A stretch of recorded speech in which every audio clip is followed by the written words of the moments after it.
Despite coming up short in the first few years, Samsung is back on top among foldable phones with the incredible powerful Galaxy Z Flip 7. From a larger flex window display to the effectiveness of its multimodal AI with Gemini Live and the power of a computer in your pocket with Samsung DeX, the Galaxy Z Flip 7 is finally the flip phone I have been waiting for. Given how last year's model received a $100 price increase, I am relieved that Samsung has kept the Galaxy Z Flip 7 at the same price of $1,099 US. This undercuts the more expensive Motorola Razr Ultra 2025 while delivering more utility. The starting price comes with 256GB of storage, while the 512GB model will set you back at $1,219 US with both versions of the Flip accompanied by 12GB of RAM. At the moment, you can choose from 4 colors: Blue Shadow, Jet Black, Coral Red and Mint. That's fewer colors than Samsung offered with the Z Flip 6, but I hope that changes over time. From a cursory look, it doesn't look like Samsung has done much to change the design of its flip phone with the Galaxy Z Flip 7. It still has flat edges that dig into my hand and it's really tough to open one-handed, but that changes that are there are certainly welcome. For starters, the Galaxy Z Flip 7 is actually thinner than the previous model at 0.26 inches when opened, and while it's a smidge heavier at 6.63 ounces. That's a warranted given how the Galaxy Z Flip 7 has much larger main display now. Foldable phones have a reputation for being fragile, but not the Galaxy Z Flip 7. Just holding it in my hand, it feels incredibly solid and it manages to retain the same IP48 rating as before with its new armor frame aluminum design. Smudges don't appear as bad because the Flip almost has a matte-like finish, but it is not prone to the usual scratches. Samsung also says the new Armor Flex hinge is smoother and more durable, but there's still a crease on the Galaxy Z Flip 7's main display. Luckily, it's not as noticeable when watching videos and stuff, but I do like how it isn't as deep as the crease on the Galaxy Z Flip 5 from 2 years ago. I wouldn't say the design is as attractive as the Motorola Razr Ultra, but I am most happy about the flex window display changes. For years now, Motorola has beaten Samsung with its larger outer screens, making it even easier to run full apps and using the better rear cameras for selfies, but that changes with the Galaxy Z Flip 7. That's because Samsung's phone now packs a 4.1-inch Super AMOLED exterior display that goes edge to edge. Gone is the notch of last year's outer screen, and it's a shocking example of how much the new design makes a big difference. It's honestly an impressive change when I look at how skinny the bezels are over the Galaxy Z Flip 6 and Razr Ultra. Having more room makes everything better, like catching up on my emails, playing games, and especially recording video of myself. I only have 2 complaints. The flex window on the Z Flip 7 still doesn't support full apps natively, and it doesn't have an auto-rotate option. I still need to go through the extra steps of installing the Good Lock app before I am able to run full apps on the Z Flip 7's outer screen. I recommend doing this because I find it extremely helpful. It makes using apps one-handed a lot easier. Even though the Galaxy Z Flip 7 flex window doesn't auto-rotate, the Good Lock app offers options to shrink down apps so that they don't interfere with the cameras.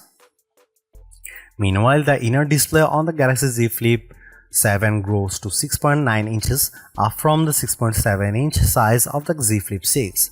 The size increase is a welcome addition that makes running 2 apps simultaneously a slightly better experience. Just as before, this dynamic AMOLED 2X display is sharp looking, produces rich color, and maintains clarity at wide viewing angles. In our display benchmarking test, the Galaxy Z Flip 7 reaches a peak brightness of 1989 nits, that's up from 1942 nits recorded by the Z Flip 6. Yes, it's brighter on paper, but I hardly notice the difference watching videos on YouTube on bright sunny days. For a foldable phone, it's an impressive score given how few phones ever get close to topping 2000 nits.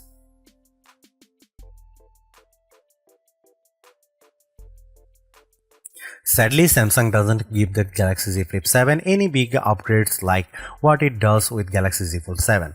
I am disappointed for sure because the Galaxy Z Flip 7 specs hint at the same exact cameras as before, a 50 megapixel main sensor, 12 megapixel ultra wide and a 10 megapixel selfie. Even their apertures are identical to the Z Flip 6, which leads me to suspect that any improvements will be driven largely by the phone's updated Pro Visual engine. However, I will say the Z Flip 7 is the best camera phone for creators due in part of the utility of its flex modes. When you shoot photos and videos as much as I do professionally, you will appreciate how these modes make it much easier to get the shots you want. Samsung offers the most robust camera software out there. The Z Flip 7 has everything I want like manual video controls, portrait mode, LOG recording, and much more. These are tools much like on my mirrorless camera, making the Z Flip 7 the most versatile camera phone around. In fact, I argue it's even better than the Z Fold 7 because of its flip style design, but it also helps if the flip can take excellent photos and videos. Here are some camera samples of the Samsung Galaxy Z Flip 7.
If there is one controversy surrounding the Galaxy Z Flip 7, it has to be Samsung's decision to drop Qualcomm as a system-on-chip supplier in favor of its own in-house chipset. The Galaxy Z Flip 7 is powered by a deca-core Exynos 2500 chipset, which is manufactured using a 3nm process. I did had reservations about the Exynos 2500 affecting the Galaxy Z Flip 7's performance, but using the Galaxy Z Flip 7 daily during my testing has elevated them.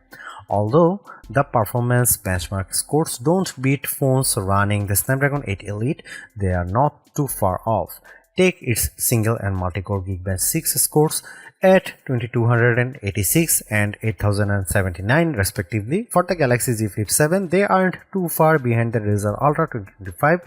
At the very least, the Z Flip 7 manages to beat out the Samsung Galaxy Z Flip 6. When it comes to graphics processing performance, there is not as much of a boost when I look at the 114.64 FPS average posted by Galaxy Z Flip 7 for 3D Mark's Wildlife Original Unlimited test.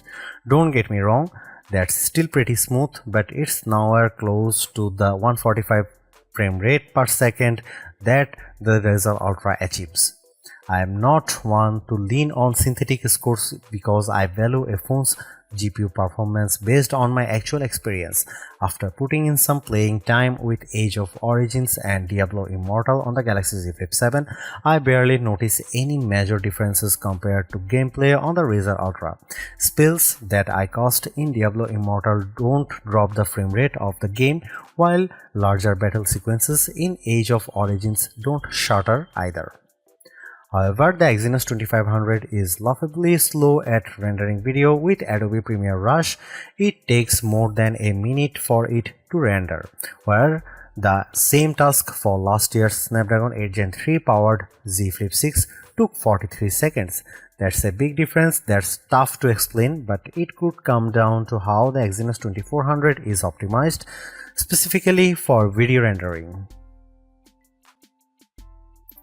Due to its larger screen, the Galaxy Z Flip 7 benefits from a larger 4300 mAh battery, an upgrade from the Z Flip 6's 4000 mAh capacity. I would argue this is the main reason why the new phone is able to last longer in our battery drain test, where we have phone surf the wave until they run out power. It reaches an average time of 12 hours and 24 minutes before tapping out, whereas the Z Flip 6 lasted 11 hours and 1 minute running the same test. That's an improvement for sure, but it trails the even longer 15 hours and 42 minutes that the Razer Ultra 2025 achieves. Then again, Motorola's phone is packing an even larger 4700 mAh battery and benefits from better power optimization thanks to the Snapdragon 8 Elite.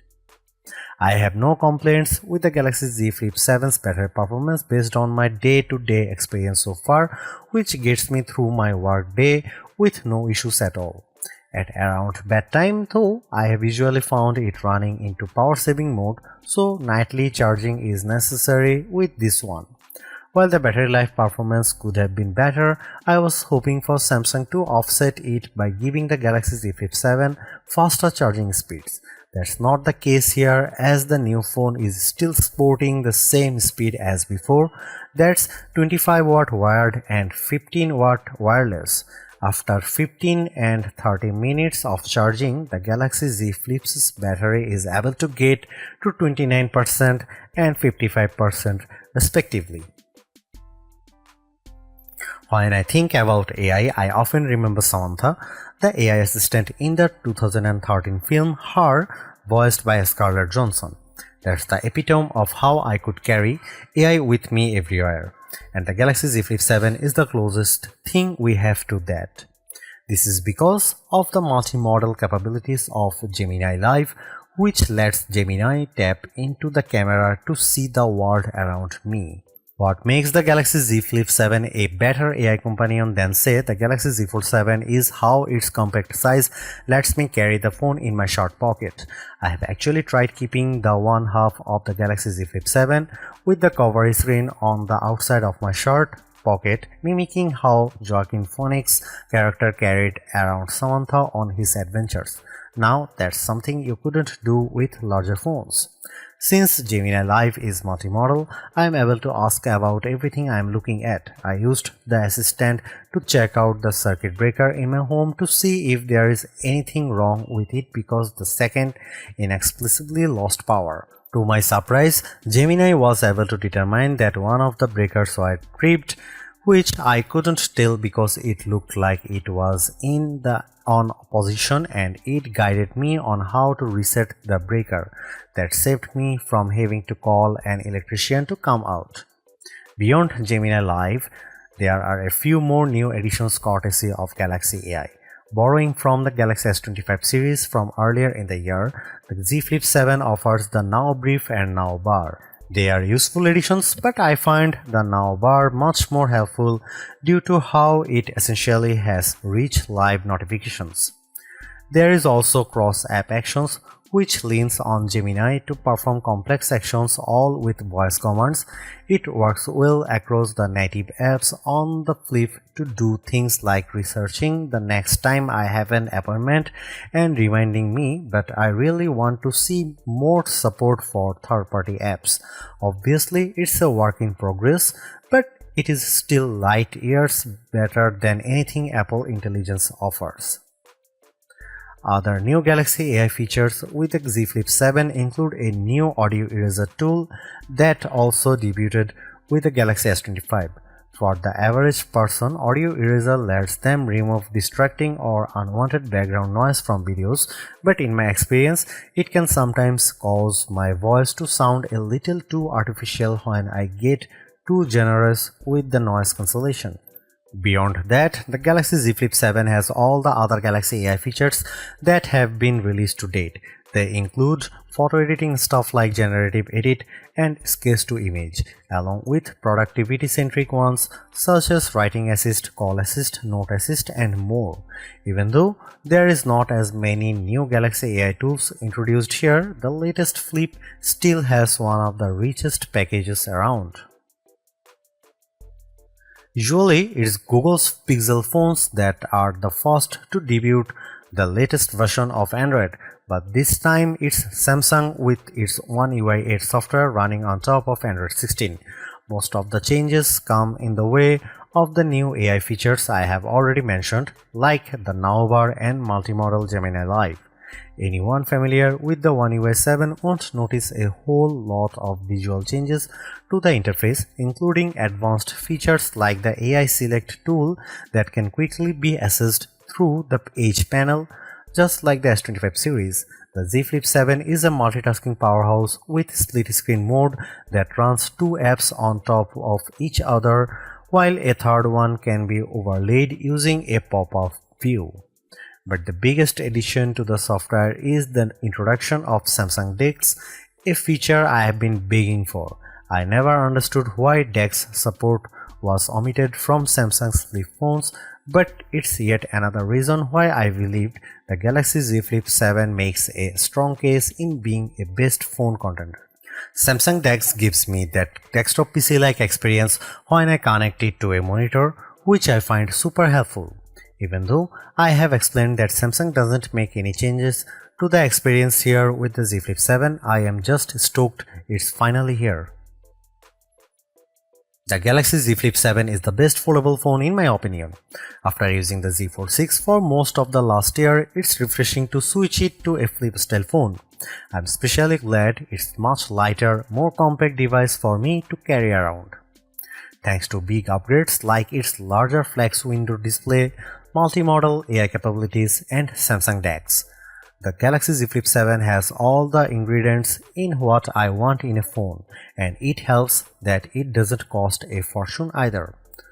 Over on the creative side of things, no other phone matches the utility of the Flip for what I want in a camera phone. Although the camera performance is barely improved from the Galaxy Z Flip 6, its rich camera app and handy flex window display make it more powerful to use. Motorola has dominated the flip phone scene for the last couple of years now, and while the Razr Ultra 2025 is a super upgrade, the Galaxy Z Flip 7 convinces me that Samsung is back on top. I would even recommend getting it over other $100 priced flagships like the Pixel 9 Pro or iPhone 16 Pro. Those phones in no way can match the utility of the Galaxy Z Flip 7.